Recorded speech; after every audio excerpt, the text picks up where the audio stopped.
तो आज हम आपके सामने इसलिए आए हैं ताकि भाजपा ने, भारतीय जनता पार्टी ने जो एक नया अफवाह फैलाई है नेशनल हेराल्ड को लेकर, उसके बारे में कुछ तथ्य हम सब आपके सामने प्रस्तुत कर सके।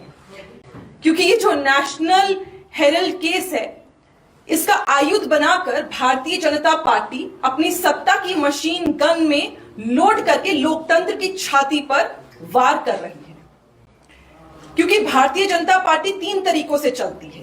पहले झूठ फैलाती है, फिर मुद्दों को भटकाती है और फिर इतिहास को मिटाने की नाजायज कोशिश करती है। ब्रिटिशर्स ने उस समय इसको बैन करा था और आज वही इतिहास भारतीय जनता पार्टी दोहरा रही है। क्योंकि ये प्रतिशोध दिख रहा है, भारतीय जनता पार्टी का प्रहार दिख रहा है, जो हमारे इतिहास को मिटाने की कोशिश कर रही है कि washing powder Bhajpa, washing powder Bhajpa, दूध सी सफेदी भाजपा से आए। और मैं ये इसलिए कह रही हूं क्योंकि देश के प्रधानमंत्री नरेंद्र मोदी खड़े होकर कहते हैं एक नेता के बारे में कि 70,000 करोड़ का घोटाला हुआ है, और अगले 2 दिन में उसी व्यक्ति को जिसने घोटाला करा, और नरेंद्र मोदी ने खुद कहा, उसी व्यक्ति को आप अपनी सरकार में उप मुख्यमंत्री बना देते हैं। तो डरने की बात नहीं है। आप जैसी भारतीय जनता पार्टी में जाएंगे तो ये अपनी वॉशिंग मशीन से आपको दूध की तरह सफेद कर देते हैं, साफ कर देते हैं।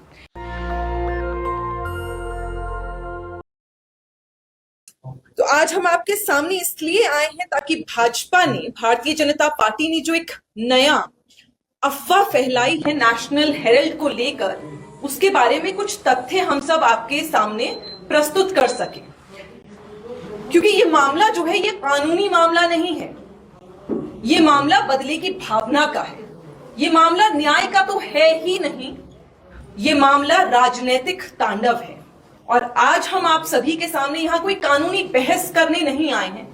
हम यहाँ इसलिए आए हैं ताकि जो राजनीतिक विद्वेष है उसकी पराकाष्ठा को उजागर कर सके। क्योंकि ये जो नेशनल हेराल्ड केस है, इसका आयुध बनाकर भारतीय जनता पार्टी अपनी सत्ता की मशीन गन में लोड करके लोकतंत्र की छाती पर वार कर रही है। क्योंकि भारतीय जनता पार्टी 3 तरीकों से चलती है। पहले झूठ फैलाती है, फिर मुद्दों को भटकाती है और फिर इतिहास को मिटाने की नाजायज कोशिश करती है। अब लगातार ये एक बात बोल रही है कि नेशनल हेराल्ड में घोटाला हुआ। तो मैं आप सभी साथियों के माध्यम से बता दूं कि नेशनल हेराल्ड कोई सिर्फ अखबार नहीं है, ये एक आंदोलन है। ये वो आंदोलन है जिसने हमारी आजादी को स्याही देने का काम करा है। 1937 में इसको स्टार्ट करा पंडित जवाहरलाल नेहरू जी ने, पुरुषोत्तम दास जी ने, नरेंद्र देव जी ने, हमारे रफी अहमद किदवई साहब ने। अब मुझे आप सबको ये बताने की तो जरूरत है नहीं कि आजादी के आंदोलन में इन सभी का सिर्फ पसीना नहीं बल्कि खून भी लगा था। हमारी कांग्रेस पार्टी लगातार उस आंदोलन से लड़ती आ रही है, उस आंदोलन के समय से लड़ती आ रही है। एक समय था जब 1942 में ब्रिटिशर्स ने इस पेपर, इस अखबार नेशनल हेराल्ड में जब कांग्रेस पार्टी और जवाहरलाल नेहरू साहब और जब सारी उसमें बातें छपा करती थी, तो ये थर थर कांपती थे ब्रिटिशर्स। उन्हें डर लगता था क्योंकि भारत छोड़ो आंदोलन की शुरुआत वहीं से हुई थी। और इसलिए 1942 में ब्रिटिशर्स ने उस समय इसको बैन करा था और आज वही इतिहास भारतीय जनता पार्टी दोहरा रही है। क्योंकि ये प्रतिशोध दिख रहा है, भारतीय जनता पार्टी का प्रहार दिख रहा है, जो हमारे इतिहास को मिटाने की कोशिश कर रही है। और जैसे कि मैंने कहा, नेशनल हेराल्ड के ऊपर इस प्रकार की टिप्पणी करके, इस प्रकार के झूठे आरोप लगाकर एक बहुत बड़ा दुस्साहस कर रही है।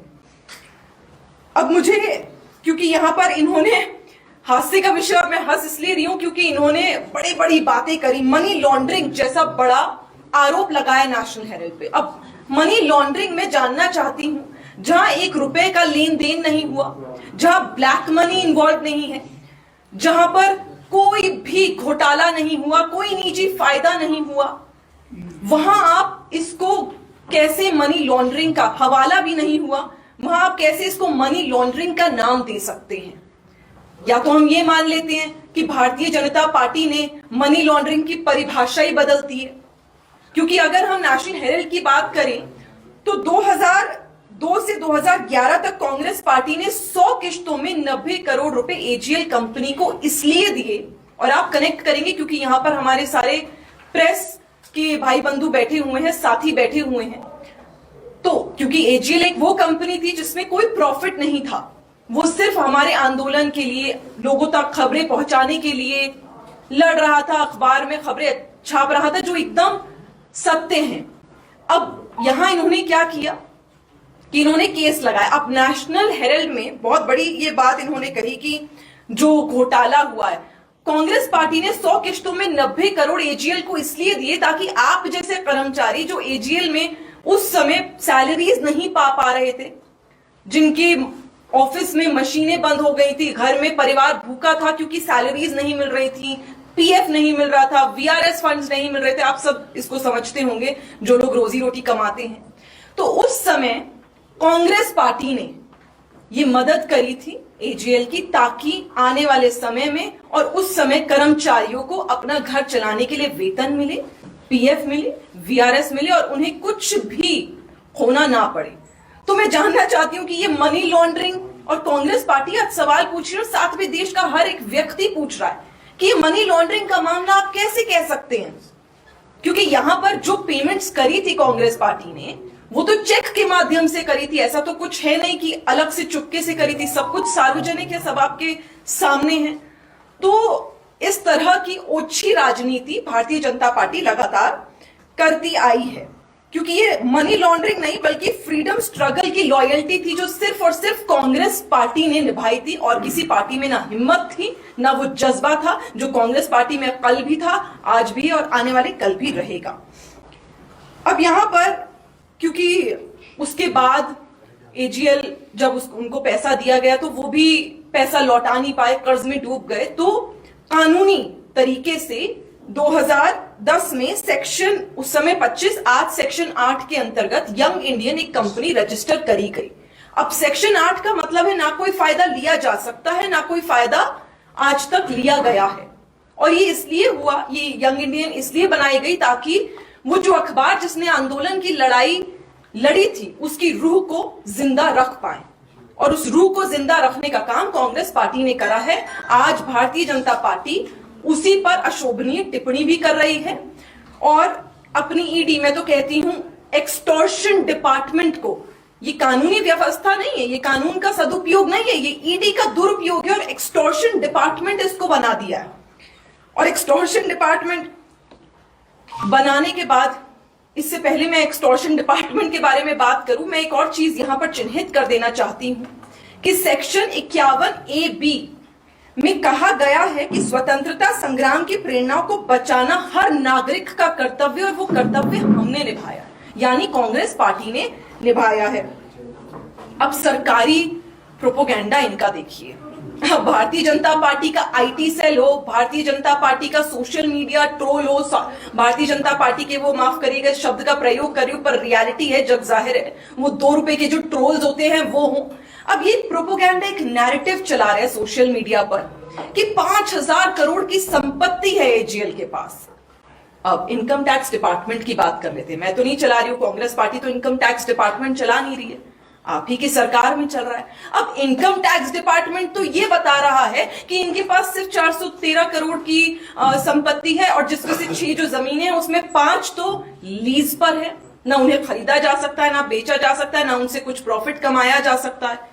तो ये किस प्रकार की बातें हैं? ये गणित तो भारतीय जनता पार्टी ही समझा सकती है कि इनकम टैक्स डिपार्टमेंट कुछ कह रहा है और इनकी जो आईटी सोशल मीडिया के ट्रोल्स हैं, जो व्हाट्सएप यूनिवर्सिटी से शायद अपना ज्ञान लेते हैं, वो कर रहे हैं। और मैं आपके चैनल के माध्यम से, आपके पत्रकार बंधुओं के माध्यम से ये बात भारतीय जनता पार्टी की सत्ताधारी जो पार्टी है, देश के प्रधानमंत्री नरेंद्र मोदी तक पहुंचाना चाहती हूँ कि व्हाट्सएप यूनिवर्सिटी से जब आप ज्ञान लेते हैं ना, तो वो शोभा नहीं देता उस स्टैचर को, प्रधानमंत्री के पद को।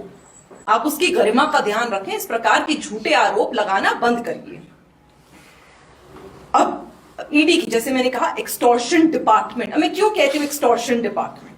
मैं इसलिए कहती हूं क्योंकि आप सभी के माध्यम से हमें पता चलता है कि कन्विक्शन रेट ईडी का सिर्फ 1% है और 98% जो केसेस है वो सारे विपक्ष पे हैं। अब विपक्ष पे हैं तो लेकिन डरने की बात नहीं है, क्योंकि ये मुझे बहुत पीछे अपने बचपने में वो गाना याद दिला देता है कि washing powder Bhajpa, washing powder Bhajpa, दूध सी सफेदी भाजपा से आए। और मैं ये इसलिए कह रही हूं क्योंकि देश के प्रधानमंत्री नरेंद्र मोदी खड़े होकर कहते हैं एक नेता के बारे में कि 70,000 करोड़ का घोटाला हुआ है, और अगले 2 दिन में उसी व्यक्ति को जिसने घोटाला करा, और नरेंद्र मोदी ने खुद कहा, उसी व्यक्ति को आप अपनी सरकार में उप मुख्यमंत्री बना देते हैं। तो डरने की बात नहीं है। आप जैसी भारतीय जनता पार्टी में जाएंगे तो ये अपनी वॉशिंग मशीन से आपको दूध की तरह सफेद कर देते हैं, साफ कर देते हैं। तो ये extortion department Bharatiya Janata party का सिर्फ विपक्ष के नेताओं पर चलता है।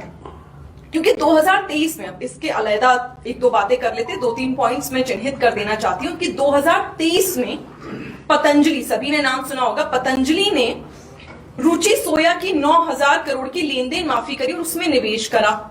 सरकार, मोदी सरकार ने खुद वोडाफोन में 36,000 करोड़ का निवेश करा।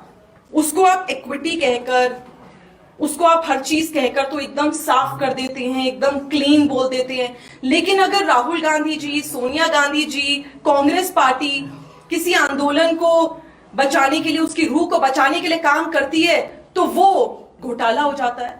तो ये सियासी गुंडागर्दी है। मुझे लगता है इस तरह की सुपारी ईडी को देना बंद कर देना चाहिए सरकार को, जो आज भारतीय जनता पार्टी की सरकार कर रही है। क्योंकि अगर अखबार से ही सवाल पूछना है तो आपके माध्यम से हम सवाल उठा देते हैं आज कि भारतीय जनता पार्टी आरएसएस 5 जन्ने चलाती है, तरुण भारत चलाती है, द ऑब्जर्वर चलाती है, ये सब आप चलाते हैं, यानी सरकार में हैं आप, ये पोस्ट, डिजिटल मीडिया, ये सब आप चलाते हैं और इन्हें अखबार कहते हैं और करोड़ों के इश्तेहार आप इन्हें देते हैं। हमने तो नहीं कहा कि घोटाला हो रहा है, नहीं कहेंगे, क्योंकि ये आपने अखबार चला रहे, आप सत्ता में है वो कर सकते हैं। तो पहले आप हम पर सवाल उठा रहे हैं, आप कांग्रेस पार्टी पर सवाल उठा रहे हैं, उससे पहले आप इसका जवाब दीजिए कि आप जो अपने पत्र चला रहे हैं, 5 जन्ने और तरुण भारत और ऑब्जर्वर, वो आप क्यों चला रहे हैं? और चला रहे हैं तो हमसे भी सवाल पूछने का आप हक रखते नहीं है, क्योंकि आपको पता है आप गलत कर रहे हैं। उसके बाद 1-2 चीजें और। 2012 में अब स्वघोषित शेर कहा करते थे भारतीय जनता पार्टी के सुब्रमण्यम स्वामी को, स्वघोषित शेर मैं कह रही हूं। 2012 में इन्होंने ईसी में, यानी इलेक्शन कमीशन में जाकर शिकायत दर्ज करी कांग्रेस पार्टी के खिलाफ कि इन्होंने फंड्स का दुरुपयोग करा। जो इलेक्शन कमीशन है उन्होंने रिप्रेजेंटेशन ऑफ पीपल एक्ट में बताया कि धारा 29B और 29C के अंतर्गत एक पॉलिटिकल पार्टी जो अपना फंड आता है उसको किसी भी तरह से इस्तेमाल कर सकता है, पर पारदर्शिता होनी चाहिए। अब कांग्रेस पार्टी ने तो लगातार दस्तावेज भी दिए हैं, एकदम ब्लैक एंड व्हाइट रखा है, कोई काला धन नहीं इन्वॉल्व, सब कुछ क्लीन चिट, कुछ गलत है नहीं। इनके इलेक्टोरल बॉन्ड्स की तरह तो है नहीं कि जब सुप्रीम कोर्ट ने फटकार लगाई तो इन्होंने वो सार्वजनिक करा। हमारा तो एकदम क्लियर था।